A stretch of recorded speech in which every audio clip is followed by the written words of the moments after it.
It cost him $1 million in cash. Now Dominique Strauss-Kahn, accused of trying to rape a hotel maid, is out of jail. Let's bring in our legal guys, Avery Friedman, a civil rights attorney and law professor in Cleveland. Hello. And Richard Herman, a New York criminal defense attorney and law professor, joining us from Las Vegas. Good to see you. All right, hi, gentlemen. Fred. So Dominique Strauss-Kahn out of jail at a very high price. However, his house arrest didn't come without a few wrinkles, Richard.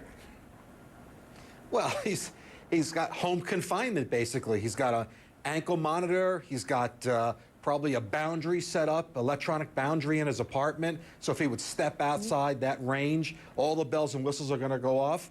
But this is not uncommon, Fred. You know, he's innocent until proven guilty. I know a lot of people don't want to hear that. He got bail. He persuaded a judge he should have bail. That'll prevent his flight risk. He's in his apartment. That's where he has to stay, except for going to court.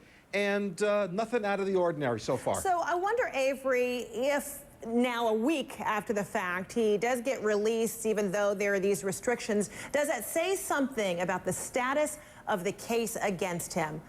They've removed the suspicion of the flight risk, which is why he didn't immediately get released with bail. Has anything changed? Well, I mean, it actually is astonishing to me. Once he relinquished his passport, I mean, this guy isn't Roman Polanski. I mean, he should have been treated like any other defendant. But what it is what it is. He spent a week in Rikers, and the fact is that he has the ankle bracelet on. He has to stay in his apartment except for medical emergencies and court proceedings. So in a sense, it's really a typical kind of case. Very serious charges, 7 of them, including, you know, all the variety of essentially inappropriate touching.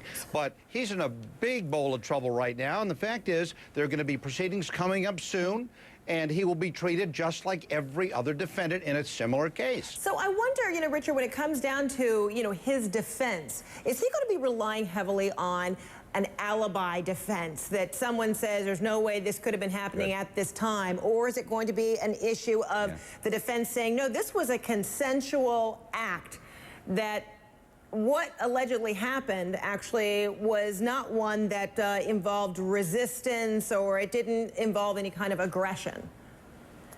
Well, let me tell you, Fred, he has a very, very fine criminal defense attorney here. And what I've listened from the reports this week is they are saying from the defense side, there is no physical evidence to corroborate any force. If that's the case, Fred, and they can't show any sign of evidence to corroborate force, it's going to be her word against his word. And if she is not airtight 1,000,000%, she's going to get carved up on the stand. I'm telling you, Fred.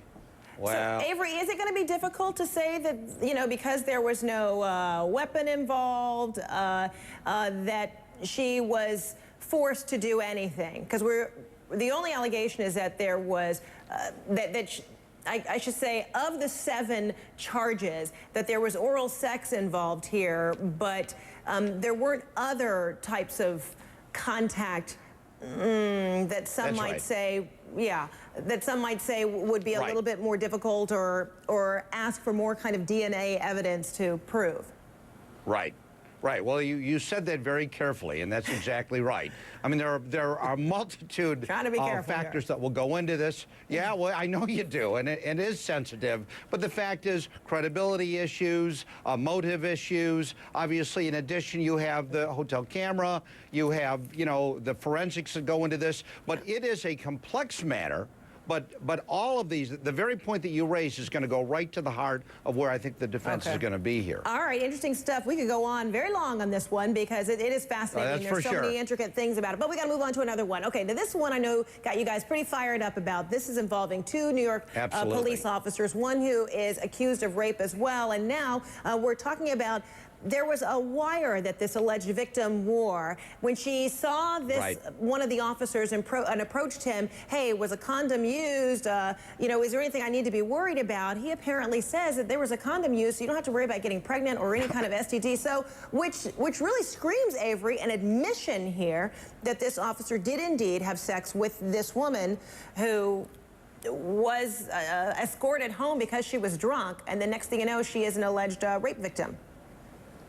Well, not only is the audio very powerful evidence, and I agree. I think there's no plausible way we're looking at an acquittal. No plausible way. The fact is there's a wire. The fact is Franklin Mata, who's Moreno's partner, testified that he did this 4 visits to the apartment during the early hours, including the fact that Moreno admits that he lied and said he was a Canadian tourist to get back in there. Evidence is overwhelming. Look for a conviction. Okay, you agree quickly, Richard, on that? Well, the prosecution's yelling crime of opportunity, Fred. When you catch a defendant in a criminal case in a lie, at that point, juries do not believe anything coming out of the defense side. Here, these officers lied over and over again. You know, if they don't have a quick verdict on Monday, you know, they could have a lone juror holding out, and who knows what's going to happen. Okay, and real quick, 30 seconds on each on a reply on this one. We're talking about the Jared Loughner case, this taking place in Tucson, Arizona. Gabby Giffords injured after he allegedly, pulled the trigger. So now a competency trial to take place. 30 seconds or less, Richard. Will he be found competent to stand trial? Not at this point, Fred. It's almost on consent. He's going to be put away. They're going to come back and routinely check to see if he can understand the nature and consequences of his act and meaningfully assist in his defense. That's going to take years, I believe. All right, Navery?